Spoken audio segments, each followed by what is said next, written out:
Brahma Jnanatimirandasya Jnananjana Shalakaya Chakshurun Militam Dena Tasmai Shri Gurave Namaha.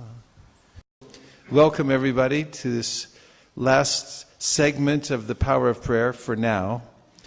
And just looking at the screen, the Power of Prayer, I'm feeling happy because there is power in prayer. And that power is concealed and reserved only for those with a sincere heart, because prayer is accessed by the sincere heart. And otherwise it has a covering over it, and therefore many atheists may make arguments. So prayer, how can you prove it empirically, that prayer is working and so forth? Of course, nowadays people are showing that there are tangible, measurable effects from prayer. But the devotees know, because they have a sincere heart. Devotees have given up the attempt to capture Krishna by their intellect or to disprove the existence of God, invite him into a court of law, which he's not obligated to show up for anyway. And they have access to the power of prayer. That's who has access, those who have a sincere heart. Nayamatma pravachanena labhyona medayana bahuna shutena yami vaisha vrinute tena labhyas tashaisha esha vrinute tanun swam. Krishna reveals his own form to whom? Whoever he feels like. He's not obligated. Not obligated at all. He's the supreme autocrat. He doesn't have to appear in any court. He doesn't have to appear in the court of somebody's mind or intellect who demands you show up. And it doesn't matter what kind of shenanigans you're running. He doesn't show up because of that. But he shows up when someone's showing a sincere endeavor to reach out to him. And that's what prayer is. It's actually the language of love that comes from the heart of the devotee. It's sincerely calling out to Krishna for a number of different reasons. And we've studied some of those. And it's miraculous, I think, over these last couple of days. As we look at prayer, the topic expands. Vishaka Leela was telling me that as looking around doing her research for this, that she's finding that other religious groups do seminars on prayer, and it goes on for 10 days. And thousands of people come. And the topic is unlimited. I've been finding in the last few days, just by talking about it and thinking about it and then starting to pray more, that my life has improved. So there's great power in prayer, and how to open that power in our lives is what we're talking about. This third part, we're giving sort of a summary today of some of the things that we've talked about, and we'll also at the end have a movie. Can you see the screen, or is it still light up there? Oh, okay. Getting better. Okay. So 3 elements of prayer to give it a summary look. Obeisances, and the word obeisances you won't find in the dictionary. There's only obeisance. I think because Prabhupada just made the word obeisances, plural. But I mean, not that many people use the word anymore anyway. It's not, I mean, we're bringing it back for sure. But it's not common, it's generally obeisance. And obeisance, somebody have a dictionary? You want to look up the meaning? I actually don't have that handy. Somebody look it up on their handy little smartphone and see what the definition is.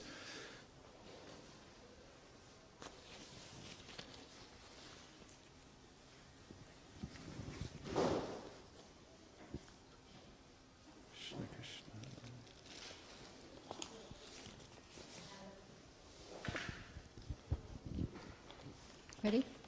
It says, a movement of the body made in token of... Start over. A movement of the body made in token of respect or submission. Bow. Acknowledgement of another's superiority or importance. Homage. So in the first definition, it actually has a movement of the body. Mm-hmm. So there are various reasons and ways to move our body in this world. Most of them are out of obligation, because we're in debt. We have to go to work. And that's why we move our body. Sorry to be so blunt. However, dance is an expression of some aesthetic feeling within the heart, for instance. There's no reason for it, as far as logic goes or evolution or something like that. Only you might say it's a mating dance or something. But dance as an expression and movement, there are movements for other reasons. When Krishna talks in the Bhagavad Gita about seeing action and inaction and action and inaction, there's a way in which he's talking about our motive for movement. So generally, when we're born into the world, we have to get moving. Animals have to get moving really quickly to defend themselves and go find something to eat. Human beings are meant to move for a different reason. Kamasya nendriya pritir labo jiveta yavata jivasya tattva jignasya narto yashcheha karma bihi. That human beings are meant for inquiry into the highest thing, Brahman. And that's why they should move. That's why they use their senses. Kayina manasa buddhya kevalerindriyarapi yogina karma kurvanti sangam tyakvatma shudhaye. Krishna says in the 5th chapter of Bhagavad Gita that these transcendentalists, they use all of their senses, but only for the purpose of purification. They're not attached to the results. They're not obligated to work. They're doing it for a higher cause. So these are different kinds of work. Obeisance, of course, people can offer their respect to the king because they don't want to get their head chopped off. But in devotional service, when Krishna says, Namaskuru, offer your obeisances to me, this is out of love. It's an offering of love. And it's combined with prayer when we offer obeisance. In fact, just to go into the discussion of the rules and regulations, you'll find in the Nectar devotion that you shouldn't offer obeisance without saying a prayer out loud. In other words, it should be audible. When you offer obeisances to the deity, to your spiritual master, you should say the prayer, not so that it disturbs the whole class, you have to have discretion, but in other words, it's not just a bob of the head and then you're done. There's a way in which it goes along with the obeisance. So there are a number of prayers which offer obeisance. In Queen Kunti's opening prayer, she says, Namaste Purusham Tvadyam Ishvaram Prakrite Param Alaksham Sarvabhutanam Antar Bhahir Avastitam. Actually, that comes quite far along, isn't it? In her prayers? No, first one, Namaste. Namaste. So, Namaste, she's offering this a prayer of obeisance to Krishna. Namaste Purusham Tvadyam Ishvaram Prakrite Param Purusham, what is it? Alaksham Sarvabhutanam Antar Bahiravastitam. So it's a beautiful prayer she's offering to Krishna. Can I have that? 5th canto? 1st canto? Whatever chapter it is, 8th chapter. And then in the 11th chapter of the Bhagavad Gita, Arjuna offers many prayers, notable prayers to Krishna in his universal form. All of you know those, right? Those beautiful prayers that Arjuna offers when he sees the universal form. And here is Namaste Purusham Tvadyam as a sample. Srimati Kunti said, O Krishna, I offer my obeisances unto you because you are the original personality and are unaffected by the qualities of the material world. You're existing both within and without everything, yet you're invisible to all.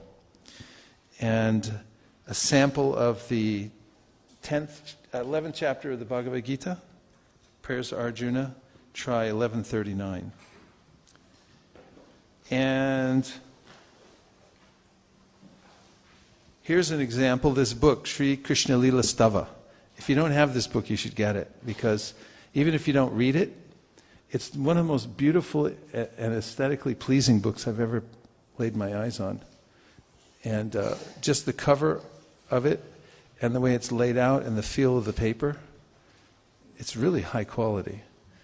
And this was translated by Gopi Paranadhana Prabhu. It's the Sanatan Goswami's summary of the entire 10th canto of the Srimad Bhagavatam, but he's offering obeisances to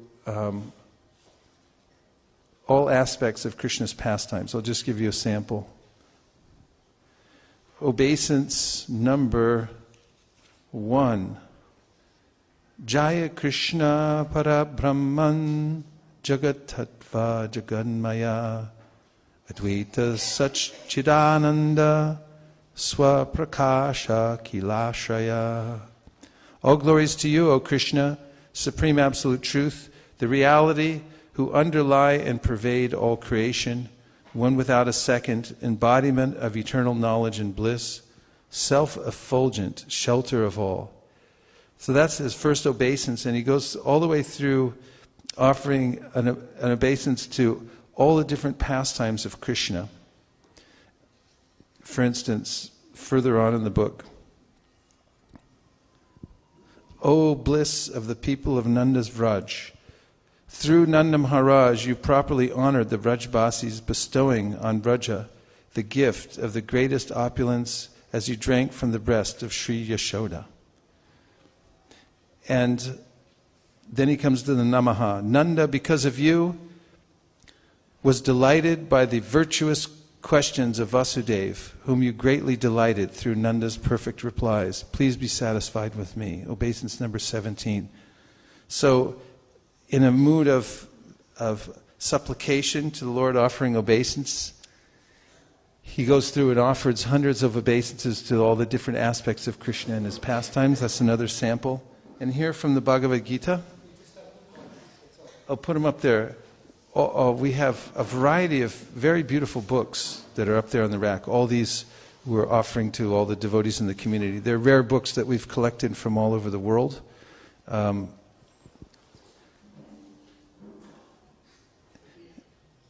39. We're giving samples of prayers. Tonight's seminar is about the power of prayer. Do you all believe in the power of prayer? Hare Krishna. So we're giving samples of a certain kind of prayer, offering obeisance. And these are prayers from Arjuna. In the Gita he says, you are the air, and you are the supreme controller. You are fire, you are water, and you are the moon. You are Brahma, the first living creature, and you are the great-grandfather. I therefore offer my respectful obeisances unto you 1,000 times, and again and yet again. Obeisances to you from the front, from behind, and from all sides. O unbounded power, you are the master of limitless might. You are all-pervading, and thus you are everything. So, throughout the prayers of Arjuna, you'll find these kind of obeisances. And they can be accompanied by offering bodily obeisances as well. So, Mukaravind, could you stand over here, please? We'll show the 3 different shastric kinds of obeisance that you can offer. First is your hands folded like this, just before you're like this. This is a kind of obeisance according to the Shastra, which is actually mentioned in the beginning of this book. The next is when your knees and elbows and hands and head are touching the ground. So 1, 2, 3, 4, 5. Head, 2 hands, 2 knees. This is another kind of obeisance. Okay, you could stay there. And you shouldn't have anything in your hands when you offer obeisance also. You don't keep your, whatever you have in your hand, a book especially. Actually, one time, my godbrother Tindre, when we were on Parikram in Vrindavan, we went in to save a Kunj, and he offered obeisances with a Krishna book in his hand, and a monkey stole it while he was offering obeisance. So if for no other reason, besides the Shastra says it's impolite to offer obeisance with something in your hand. So fully offer obeisance. If you have something, put it in your pocket, then offer obeisance. And then the last one is a dandavat. You can offer full obeisance like this. And then all parts of your body are touching the ground. So there's some controversy now that hopefully will be worked out in our catechism. In our organization. Okay, good. Let's give him a hand for his obeisance. So you can practice these 3 kinds. Sometimes it's said that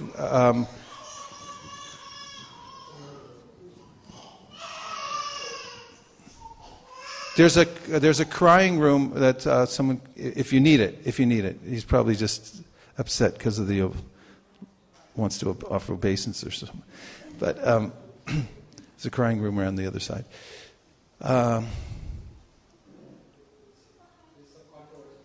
Yeah, some controversy about whether women should offer full dandavats or not.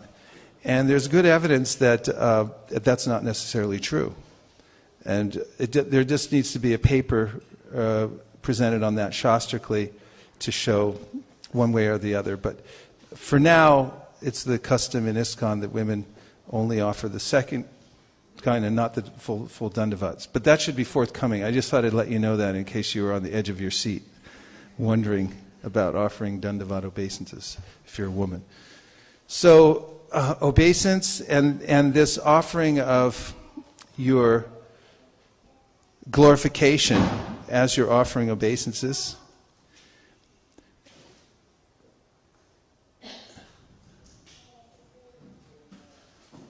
And glorification is another kind of prayer which is practically too numerous to count. But throughout the Srimad Bhagavatam and other shastras we find different prayers. This is a famous one from the Bhagavad Gita. Does anybody know this one? I'll say it and then please repeat. Arjunuvacha Param Brahma Param Dhama Pavitram Paramam Pavan Purusham Shashvatam Dibyam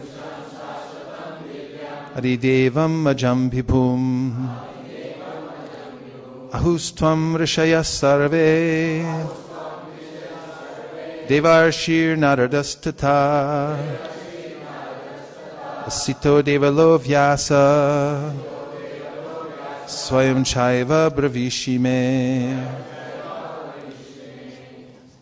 The translation is, Arjuna said, "You are the Supreme Personality of Godhead, the ultimate abode, the purest, the absolute truth. You are the eternal, transcendental, original person, the unborn, the greatest. All the great sages such as Narada, Asita, Devala, and Vyas confirm this truth about you, and now you yourself are declaring it to me." Then we have prayers of request. So far we have obeisance, we have glorification, and here's a request. Nadanam najanam nasundarim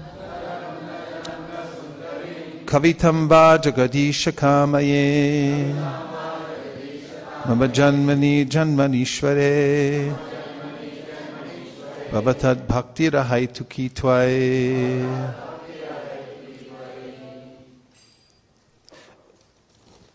Just skipping back once. There is this request, before we go on to the Nadanam Najanam, a request by Prahlad Maharaj, which is a famous request after Lord Nrsingadev said, "Take a benediction, whatever you like."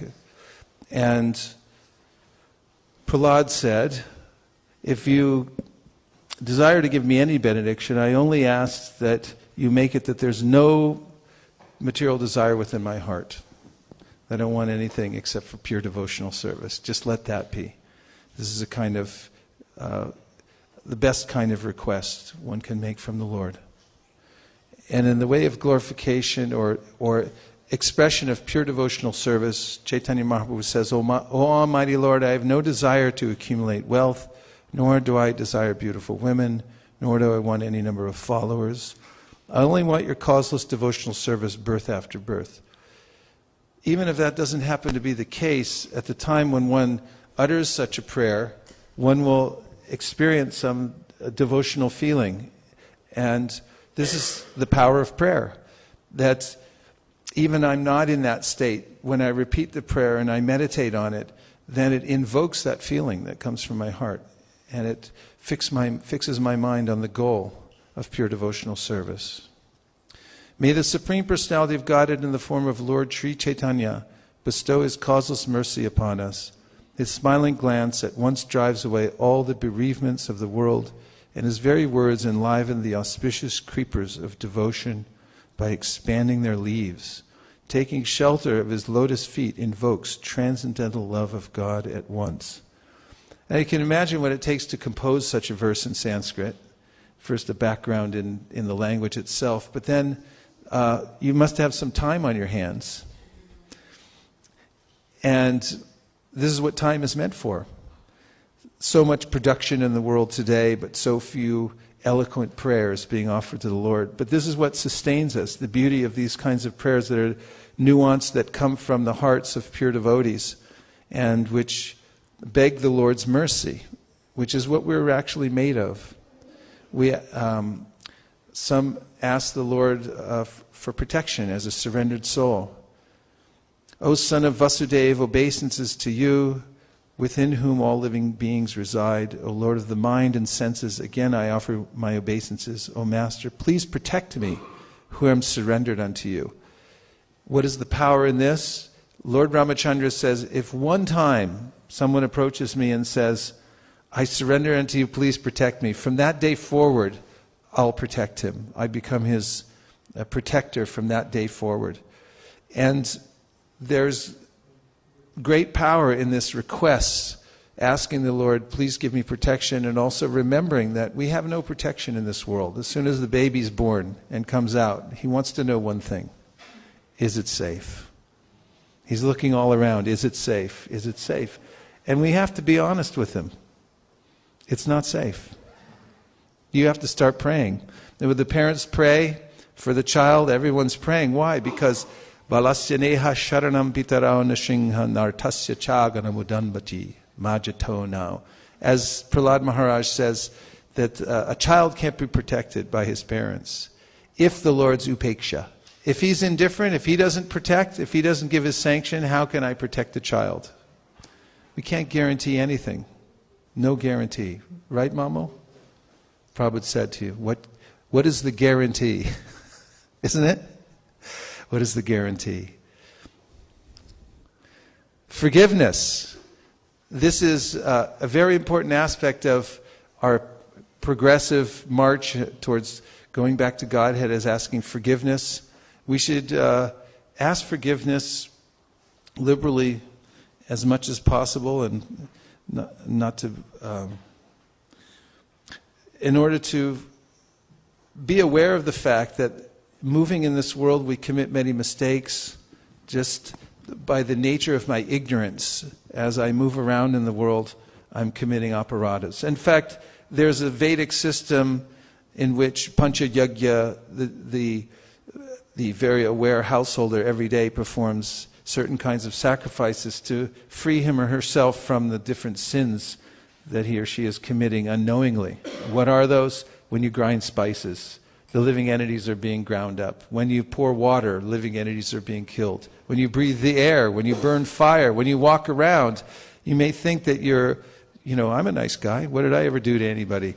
Just by living in this world, jivo jivasya jivanam, the Bhagavatam says, you're killing. Your existence depends on the existence of another, actually. This is the world of exploitation. We have to exploit to live. And you might notice, if you look really carefully within, you probably won't notice, I notice a lot my exploitative mentality. The mind, the intelligence, everything's geared toward exploiting the resources of material nature. And there's so many sins I've committed in the past that I'm not even aware of. Even if I search my memory banks for this one lifetime, how many people have I offended? How many ways have I transgressed? What to speak of millions of lifetimes? It's uncountable. Therefore, it's appropriate to ask for forgiveness. And therefore, O infallible Lord, kindly excuse my offenses. I have taken birth in the mode of passion, and am therefore simply foolish, presuming myself a controller, independent of your lordship. My eyes are blinded by the darkness of ignorance, which causes me to think of myself as the unborn creator of the universe. Please consider that I am your servant, and therefore worthy of your compassion. This is Lord Brahma asking forgiveness from Krishna after he offended him. Krishna didn't say anything. Actually, he was so grave. This is one of the qualities of Krishna, is his gravity. And mentioned in the Nectar Devotion that he didn't say anything after this. Brahma couldn't tell what his mind was. Vishwanath Chakravarti Thakur says within his commentary of this 14th canto, Krishna was already thinking about his friends and playing and things like that. His mind was elsewhere. Removing the impurities of the heart. So this goes back to we saw Prahlad sitting and asking for a benediction. What was his benediction? This is his prayer. Yadi dasyasi me kaman Varams tvam varadarshapa Kamanam hridaryasroham Bhavatastu vranivaram. O my Lord, best are the givers of benediction. If you at all want to bestow a desirable benediction upon me, then I pray from your Lordship that within the core of my heart there will be no material desires. Removing impurities from the heart. So, Krishna is known as Suhrit, means he's the best friend within the heart. He has our best interest in mind, and he's like a desire tree. He's willing to fulfill any desire that we have. And if we repeatedly beseech him to remove the material desires within our heart, he'll certainly do it. He'll help us to do that. And this is the sum and substance of advancement in devotional service, is developing the will to remove the obstacles and the material desires within the heart. Because once we have that, we're moving to the safe side. And we're bringing them out for Krishna. Please help me. So, this is a beautiful title, Entering the Life of Prayer, that Vishaka Lila has put here. Entering a life of prayer. Just look at it for a minute and think what that means. Entering a life of prayer. There are different kinds of life. You can enter the life of being in prison. You can enter the life of big corporate management. You can enter the life of what? Give me a few more suggestions. You can become a great sports hero. You can be a big enter the life of politics. You can enter the life of being an oceanographer. Big movies. You can go to Bollywood or Hollywood. Depends, you don't want to drive that far. Okay, so, but here we are entering the life of prayer. A life of prayer that you're living, your life is a living, you're living your life to offer prayers. Your breath is prayer. Your movements are meant to augment your prayer, to back up what you're praying. And as we change our internal life, our external life follows. As we change our intention by prayer, by asking Krishna, please remove the obstacles in my life, and as we glorify Krishna through prayer, as we offer obeisance in our mind, then our body begins to follow. And we walk in the path of devotional service. And this is a question that Arjuna asks to Krishna. Arjuna asks Krishna in the 2nd chapter of the Bhagavad Gita, how does a stita prajna, or a person who's fixed in this life of prayer, in full consciousness, how does he sit, how does he walk? Differently than those who are fixed in the life of an oceanographer. Nothing against oceanography. And we can see that prayer changes the world. What is the power of prayer? How it changes the world? Here's Srila Prabhupada's prayer. Let's look. A wonderful soliloquy that Radhanath Swami gave, talking about how Srila Prabhupada's prayer. What did he have? What did he have? When he left his family and sought to completely fulfill the request of his spiritual master, what did he have? No funds, no backup support. He had no contacts when he got to America. But he had one thing. He had a prayer, an intense prayer. And Maharaj points out in his talk about this that look what came of it. And that prayer wasn't intended for publication. He wrote it to Krishna in a book. He wrote it down. The Bengalis there, later on his disciples pulled it out, translated it, and broadcast it all over the world, which is what happens. It happens that even though a devotee is not trying to do that, in fact, when Prabhupada offered that prayer, he wrote it to Krishna as he was entering the harbor, saying, I'm following the order of my spiritual master, and how will I transmit this message of the Srimad Bhagavatam to the people of the West who are absorbed in passion and ignorance? Prabhupada told a group of devotees later on who had assembled and who were helping him to expand his mission that I thought when I came here and told the people of America what the regulative principles are, they would say, now please go home. So in his prayer, he's asking Krishna, please empower them to be able to hear my message. Please empower me to be able to give the message. And this is all that he had. So what is the power behind that? When the intention is pure, it's like splitting an atom. You might say, what is the power within an atom? It's significant. There's a chain reaction. There's energy in that. And that one atom of sincerity in offering a prayer to Krishna opens up a whole world. It opens up the life of prayer. And now we can look around us. Take a look around. Where are we sitting? In a beautiful temple, I must say. Isn't it beautiful? Yes. And we have wonderful associates. We have the most beautiful deities that I've ever seen, especially today, who have addressed them, Hare Krishna. We have Shastrakrit Prabhu, who somehow or other Krishna has brought here to sit in our assembly and bless us with his presence. The great preacher Brahmachari from Los Angeles. And all this has come, it's an emanation from Srila Prabhupada's prayer. A request to the Lord, please let them understand this message. Please let that enter their heart. Let it move them in devotional service. And not just here, in China, in Vietnam, in New Zealand, in Africa, all over Europe. The amazing power of the prayer, like a tidal wave. It may not even be larger than other waves, although usually it's a little larger, but the real force is behind it. It's an endless push of the ocean coming onto the land. And this is what's created by the power of prayer, our sincere prayer offered to the Lord with the intention of pleasing Him, of pleasing His devotee, of asking for removal of obstacles and so forth.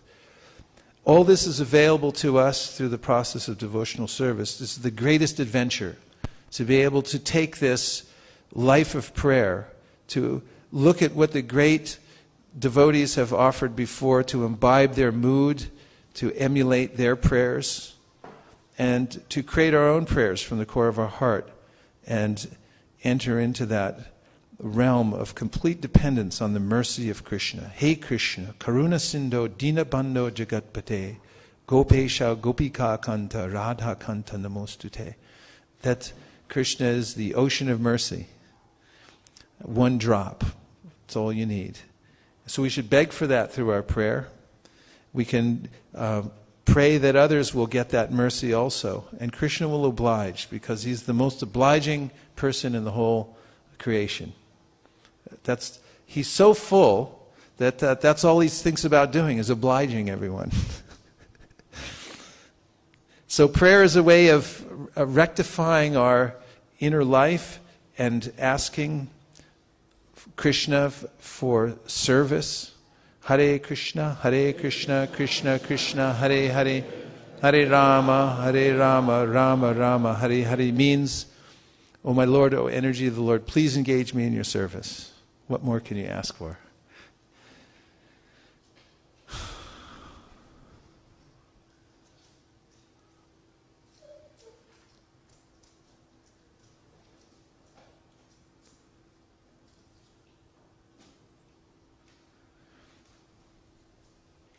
This is the prayer that Prabhupada wrote on the Jaladuta. And our technical advisors are going to come up so that I don't ruin anything. And we're going to play a short video. There is a Bengali poem made by me in this connection. The following is an English translation. I emphatically say to you, O brothers, You will obtain your good fortune from the Supreme Lord Krishna only when Srimati Radharani becomes pleased with you. Shri Srimad Bhaktisiddhanta Saraswati Thakur, who is very dear to Lord Gauranga, the son of Mother Sachi, is unparalleled in his service to the Supreme Lord Sri Krishna. He is that great saintly spiritual master who bestows intense devotion to Krishna at different places throughout the world. By his strong desire, the holy name of Lord Gauranga will spread throughout all the countries of the Western world. In all the cities, towns and villages on the earth, from all the oceans, seas, rivers and streams, everyone will chant the holy name of Krishna. As the vast mercy of Sri Chaitanya Mahaprabhu conquers all directions, a flood of transcendental ecstasy will certainly cover the land. When all the sinful, miserable living entities become happy, the Vaishnava's desire is then fulfilled. Although my Guru Maharaj ordered me to accomplish this mission, I am not worthy or fit to do it. I am very fallen and insignificant. Therefore, O Lord, now I am begging for your mercy so that I may become worthy, for you are the wisest and most experienced of all. If you bestow your power by serving the spiritual master, one attains the absolute truth. One's life becomes successful. If that service is obtained, then one becomes happy and gets your association due to good fortune. O Lord Krishna, you are my eternal companion. Forgetting you, I have suffered the kicks of Maya birth after birth. If today the chance to meet you occurs again, then I surely will be able to rejoin you. O dear friend, in your company I will experience great joy once again. In the early morning I will wander about the cowherd pastures and fields, running and frolicking in many forests of Braj. I will roll on the ground in spiritual ecstasy. Oh, when will that day be mine? Today that remembrance of you came to me in a very nice way. Because I have a great longing, I call to you. I am your eternal servant, and therefore I desire your association so much. O Lord Krishna, except for you there is no other means of success. In this way, Srila Prabhupada described his helpless dependence on his companion, Lord Krishna. After a 35-day journey from Calcutta, the Jaladuta reached Boston's Commonwealth Pier at 5:30 a.m. on September the 17th, 1965. The ship was to stop briefly in Boston before proceeding to New York City. Prabhupada had to pass through U.S. Immigration and Customs in Boston. His visa allowed him a 3-month stay, and an official stamped it to indicate his expected date of departure. Captain Pandya invited Prabhupada to take a walk into Boston, where the captain intended to do some shopping. Prabhupada briefly observed the city, but the most significant thing about his short stay in Boston, aside from the fact that he had now set foot in America, was that at Commonwealth Pier he wrote another Bengali poem entitled Markin Bhagavat Dharm. The English translation is as follows. My dear Lord Krishna, you are so kind upon this useless soul, but I do not know why you have brought me here. Now you can do whatever you like with me. But I guess you have some business here. Otherwise, why would you bring me to this terrible place? Most of the population here is covered by the material modes of ignorance and passion. Absorbed in material life, they think themselves very happy and satisfied, and therefore they have no taste for the transcendental message of Vasudeva. I do not know how they will be able to understand it. But I know your causeless mercy can make everything possible because you are the most expert mystic. How will they understand the mellows of devotional service? O Lord, I am simply praying for your mercy so that I will be able to convince them about your message. All living entities have become under the control of the illusory energy by your will, and therefore, if you like, by your will, they can also be released from the clutches of illusion. I wish that you may deliver them. Therefore, if you so desire their deliverance, then only will they be able to understand your message. The words of Srimad Bhagavatam are your incarnation, and if a sober person repeatedly receives it with submissive oral reception, then he will be able to understand your message. He will become liberated from the influence of the modes of ignorance and passion, and thus all inauspicious things accumulated in the core of the heart will disappear. How will I make them understand this message of Krishna consciousness? I am very unfortunate, unqualified, and the most fallen. Therefore I am seeking your benediction, so that I can convince them, for I am powerless to do so on my own. Somehow or other, O Lord, you have brought me here to speak about you. Now, my Lord, it is up to you to make me a success or failure as you like. O spiritual master of all the worlds, I can simply repeat your message, so if you like, you can make my power of speaking suitable for their understanding. Only by your causeless mercy will my words become pure. I am sure that when this transcendental message penetrates their hearts, they will certainly feel engladdened and thus become liberated from all unhappy conditions of life. O Lord, I am just like a puppet in your hands. So if you have brought me here to dance, then make me dance, make me dance. O Lord, make me dance as you like. I have no devotion, nor do I have any knowledge, but I have strong faith in the holy name of Krishna. I have been designated as Bhaktivedanta, and now, if you like, you can fulfill the real purport of Bhaktivedanta. Signed, the most unfortunate, insignificant beggar, A.C. Bhaktivedanta Swami, on board the ship Jaladuta, Commonwealth Pier, Boston, Massachusetts, USA, dated 18th September 1965. Srila Prabhupada finally reached New York Harbor on Sunday the 19th September. This was the beginning of the worldwide movement of Krishna consciousness. He was almost 70 years old when he embarked on this incredible journey. At an age when most people are looking for the comforts of retirement, that's when he set out on his greatest adventure, with the aim of pleasing and fulfilling the desire of his spiritual master. May we take this opportunity to thank Srila Prabhupada for undertaking this journey with all of its difficulties and hardships, and giving us all this wonderful opportunity for making possible our own journey back home, back to Godhead. I came here in America in September 1965. My mission is to preach the philosophy of Lord Chaitanya, chanting Hare Krishna, Krishna Krishna, Hare Hare, Hare Rama, Rama Rama, Hare Hare. This transcendental vibration will cleanse the dirty things of the mind. It doesn't matter what he is. This transcendental vibration is equally appealing to everyone.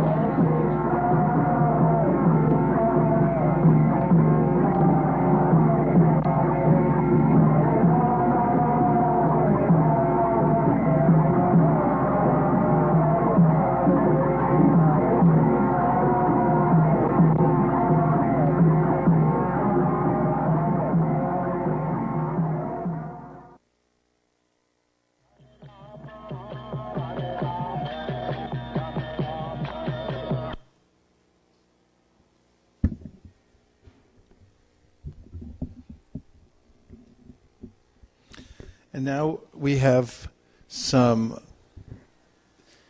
paper and some pens, and we'll pass them out. And take a few minutes to write down your prayer. Everyone has a prayer. Just articulate it, write it down. Someone help Sundar, please. Get those out quickly. I told the devotees here a couple days ago about a devotee friend of mine who I noticed when I was in Jagannath Puri with him about 15 years ago, would every morning before chanting japa take a small sheet of paper, this size, 8.5 by 11, divided into 4. And he'd take one of those fourths, and on it he would write his prayer for the day. Before chanting japa, he would make a request to the holy name, or an obeisance or a glorification, and then he would take that paper and he would put it at the feet of his deity that he traveled with, and then he would sit down and chant. So I had recommended that the other day, so I thought I should try it. And I tore up my paper into 4, and each day before chanting japa, I would take the time to express to Krishna, to the holy name, addressing the prayer to the holy name while I'm chanting. And just as a testimonial, I can say that immediately upon chanting on my first bead, I felt the effect, the power of that prayer, because I had articulated it. And my mind went in that direction continually as I chanted. So I recommend this as a viable practice. Highly recommend it. Get some paper, a pen, write it down. So do you all have paper? I didn't get one. If you have an extra one. No, go ahead. It's all right on the back of this. Okay. I just wanted to see what it looked like. So take a few minutes and just express your heart in prayer to the Lord, imagining that you're making a request, spiritual request, or that you're glorifying the Lord or asking to be promoted in devotional service. And I'll let you know in a few minutes when we have a 2-minute warning. Hare Krishna. So, this is yours as an offering to the Lord.